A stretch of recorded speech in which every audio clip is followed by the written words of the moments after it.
আমরা হলাম গিয়ে ভাই ছাপোষা বাঙালি, বাড়িতে ব্ল্যাঙ্কেট থাকুক বা না থাকুক বালাপোষ থাকবেই।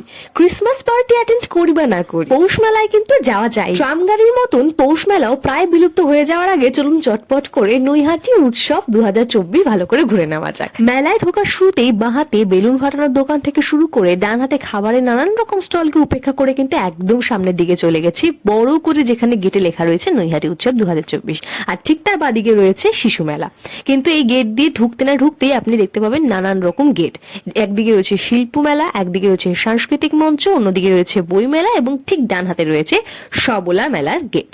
এবার প্রথমে চলে যাচ্ছে কিন্তু সাংস্কৃতিক মঞ্চের দিকে, আর এদিকে আসতে না আসতেই সারপ্রাইজিংলি দেখা হয়ে গেছিল আমার এক মিষ্টি বোন প্রিয়া এবং তার এক মিষ্টি বান্ধবীর সঙ্গে। আর এখানে এই যে কাতারে কাতারে মানুষের ভিড় এই মঞ্চের সামনে আপনারা দেখতে পাচ্ছেন, এটা দেখেই বোঝা যায় যে মানুষ যতই ক্রিসমাস পালন করুক আর যাই করুক, বাঙালির পৌষ মেলা যুগ যুগ যেও।